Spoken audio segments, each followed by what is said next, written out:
Min iværksætterhistorie udspringer af en rejse 2014, da jeg sejlede over Atlanterhavet med en flok kammerater.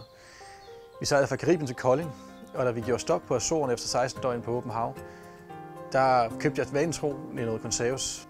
Og selvom det bare var tun, så gjorde det indtryk på mig. Det fik mig til at tænke nogle tanker. Grønlands er virkeligheden startet som et lille projekt, der på intet tidspunkt til at starte med var ment som værende en fuldtidsbeskæftigelse.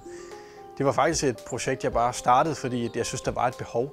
Og så måtte jeg bare se hen ad vejen, hvad det skulle blive til. Der gik cirka et års tid, efter jeg kom hjem, til jeg egentlig startede min virksomhed. Altså til jeg faktisk oprettede et selskab for at importere dåsefisk. Så gjorde jeg det, at jeg tegnede hele min virksomhed på et stykke papir. Tegnede den simpelthen bare ud, alle de led, der var i den, og prøvede at sætte ord på, hvad det var for nogle led.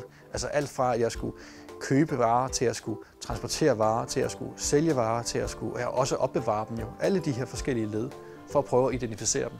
Så kom der naturligvis også det her tidspunkt, hvor jeg kunne se, at det tog mere og mere min tid, og det fyldte mere i mine weekender, og jeg lavede faktisk ikke rigtig andet end at arbejde 2 jobs. Så hvis jeg ikke skulle fortsætte på den måde, jamen, så måtte jeg jo simpelthen lukke det, eller gå fuldtid. Og der valgte jeg så det sidste. Måden jeg byggede min kundekreds op på, er delvist ved at tage ud og banke på døre. Simpelthen det her kold canvas-salg, hvor man bare er ude og banke på og spørger, om folk kunne tænke sig at være med. Men jeg har faktisk også været rigtig heldig at få en masse gode mennesker ind, som selv har vist interesse, som har set enten hjemmeside eller et Instagram-opslag, jeg har lavet, og faktisk gerne vil være med. Altså det, der var styrken for mig ved at starte stille ud og starte med at være lille og stille og roligt vokse, det var, at jeg hele tiden kunne lære undervejs. Jeg kunne hele tiden finde ud af, når jeg gjorde noget rigtigt, så kunne jeg gøre det igen. Og når jeg så gjorde noget forkert, så kunne jeg lære det, og så kunne jeg ligesom hele tiden blive skarpere og hele tiden blive bedre. Noget af det første, jeg gjorde, da jeg startede virksomheden, det var at finde ud af, hvilke risici der var i min virksomhed.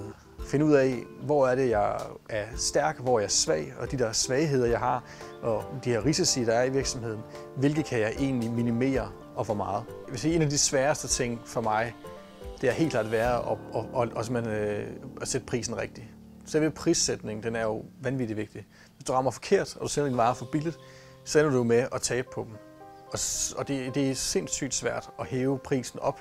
Det er 10 gange lettere at sælge ting billigere. Og jeg begik den fejl i starten, at jeg troede, jeg skulle konkurrere med alle de her, ja, kan man sige, det billige tun, og prøve ligesom at udrydde det ved at sælge mit billigt. Men jeg fandt også ud af, at ja, kan man sige, bæredygtig fisk, det er en ting, men bæredygtig virksomhed, det er bare en helt anden ting. Det, som jeg er allermest stolt af i min virksomhed, eller omkring det, jeg har skabt den her virksomhed Grøndals, det er, at jeg er lykkedes med at tage en lille, lidt skør indbundet konserves fiskedåse og en sjov lille tanke omkring, at kunne det her blive en virksomhed til faktisk at skabe en virksomhed. Altså, at jeg faktisk har hængt i fra den første tanke og ture og forfølge den indtil hvor jeg står i dag.